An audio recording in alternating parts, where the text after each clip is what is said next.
साधु जी तथा बहन शांता मद्रास में।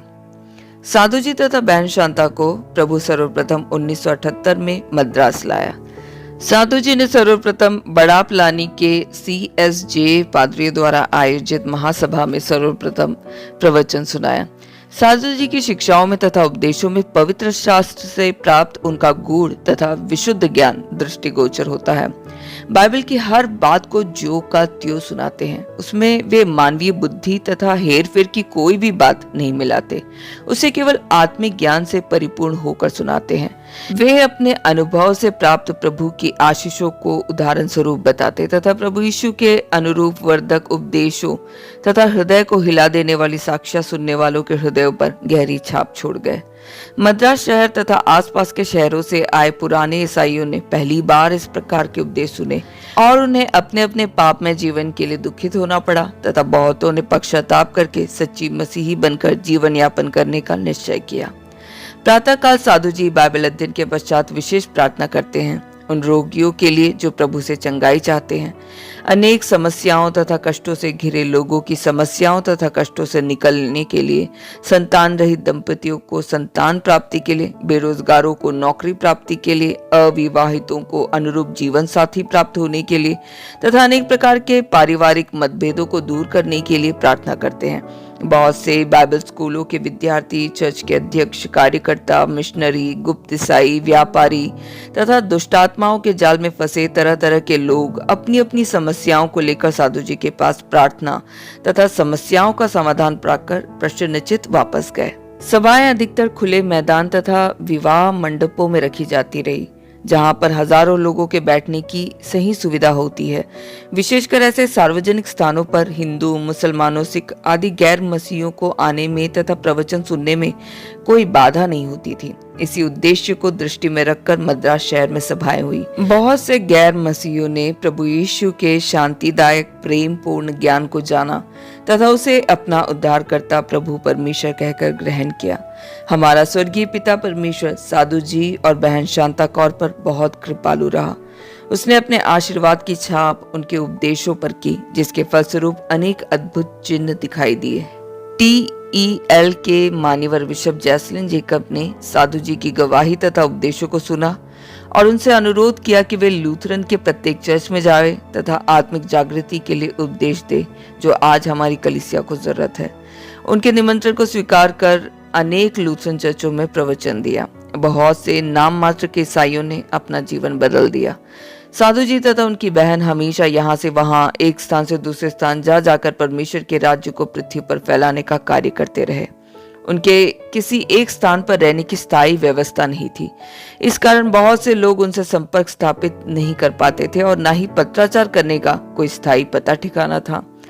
अक्टूबर 1979 में प्रभु की सेविका लिदिया रुनके, जर्मनी मिशनरी ने गुरुकुल लूथरन कंपाउंड में किराए का घर लेकर इन भाई बहनों के स्थायी तौर से रहने की व्यवस्था कर दी। इसी स्थान पर अनेक धार्मिकता के भूखी प्यासी आत्माएं आकर साधु जी की सहभागिता तथा परमेश्वर की आशीष प्राप्त करती है। जो लोग यहाँ तक नहीं पहुँच सकते हैं, वे अपनी समस्याएं पत्रों द्वारा साधु जी तक भेजते हैं। साधु जी अंडमान में 1983 के जनवरी महीने में साधु जी को अंडमान द्वीप से CNI बिशप मान्यवर एडन मैथ्यू का निमंत्रण प्राप्त हुआ। पोर्ट ब्लेयर में एक बड़े सभागृह में तथा कई चर्चों में सभाओं का आयोजन हुआ। प्रभु ने इस द्वीप के अनेकानेक अद्भुत कार्य तथा चमत्कार दिखाए। सभाओं में अधिकतर पंजाबियों ने भाग लिया। प्रभु यीशु के प्रेम को सुनकर वे लोग प्रभावित हुए। मार्च से नवंबर 1983 तक आंध्र प्रदेश के अनेकों शहरों तथा गांवों में बड़ी बड़ी सभाओं का आयोजन हुआ। लाखों लोगों ने प्रभु से आशीष प्राप्त की। बहुत से संतान रहित महिलाओं ने संतान प्राप्त की। कई माओं ने अपने बच्चों का नाम ही किशन तथा शांता कौर रख दिया, जिनका जन्म उनकी प्रार्थनाओं द्वारा हुआ था। और भी बहुत ही आश्चर्यपूर्ण अद्भुत कार्य हुए। बहुत से दुराचारियों ने अपना कुमार्ग त्याग कर प्रभु यीशु को ग्रहण किया। विशेषकर जयपाल का नाम उल्लेखनीय है। यह व्यक्ति बहुत खतरनाक था। उसके अत्याचारों से भीमवरम तथा उसके आसपास के लोग अत्यधिक परेशान थे। प्रभु के वचनों ने उसके पत्थर दिल को तोड़ दिया और वह साधु जी के चरणों में गिरकर अपने पापों का पश्चाताप कर उठा। प्रभु ने उसके पापों को क्षमा कर दिया और उसे अपना सेवक बना लिया। आपसे एक महत्वपूर्ण निवेदन। जब यीशु मसीह के लिए हम अपना जीवन देते हैं, तब मुसीबतों तथा तकलीफों के समय हमारी प्रार्थनाएं प्रभु के सामने सुगंधित द्रव्य के समान जाती है। प्रभु भी हमें हर एक मुसीबतों से बचाता नहीं है, क्योंकि वह चाहता है कि हमारा विश्वास ज्यादा दृढ़ बने तथा हम कष्टों में से गुजरकर सोने के समान और भी ज्यादा निखर आए, ताकि भविष्य में प्रभु के लिए और भी बड़े बड़े काम कर सके। बाइबल में यीशु मसीह ने हमारे शारीरिक पीड़ाओं के बारे में कहा है, धन्य है जो धर्म के कारण सताए जाते हैं, क्योंकि परमेश्वर का राज्य उनका है।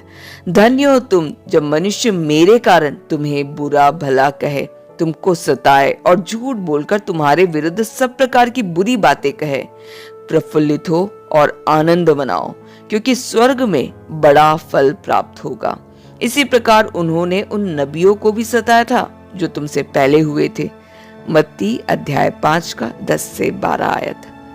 जब हम एक बार यीशु मसीह को अपना जीवन उसकी सेवा के लिए अर्पण कर देते हैं, तो वह हमारे जीवन के लिए योजनाएं बनाना शुरू कर देता है, और फिर जब तक हमारे जीवन में अपना उद्देश्य पूरा नहीं कर लेता, हमारे जीवन को खत्म नहीं होने देता। चाहे हमें आग से होकर गुजरना पड़े या समुद्रों में से होकर चलना पड़े। यह बात आप साधु जी की जीवनी पढ़कर बहुत अच्छी तरीके से समझेंगे। यही सच्चाई हम प्रभु यीशु तथा उनके शिष्यों के जीवन में भी पाते हैं। यीशु मसीह ने हमारे लिए इतने कष्ट उठाए, इसलिए आज हमें उद्धार प्राप्त हुआ है। इसी तरह जब हम उनके लिए कष्ट उठाते हैं, तो उसमें हजारों आत्माओं की भलाई छुपी हुई होती है, और यह हमारा कर्तव्य भी है कि हम प्रभु यीशु के लिए कुछ करें। वैसे तो उसको अपने काम के लिए हमारी सहायता की बिल्कुल भी जरूरत नहीं है, क्योंकि वह खुद ही अपने आप में पर्याप्त है।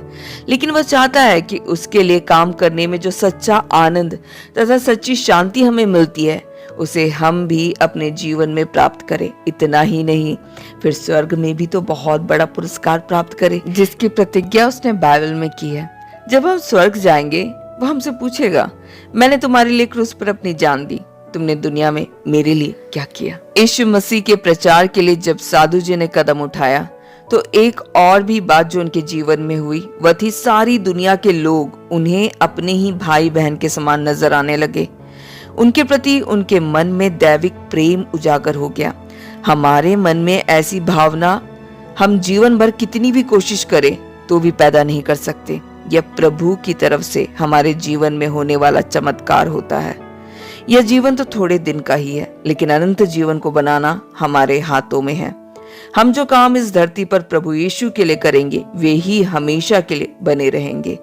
आपने अभी तक परमेश्वर के लिए कुछ नहीं किया है, लेकिन आज ही से उसकी प्रेरणा पाकर कुछ ना कुछ करना शुरू कीजिए। अपनी शारीरिक शक्ति के आधार पर नहीं, बल्कि बाइबल को साथ लेकर।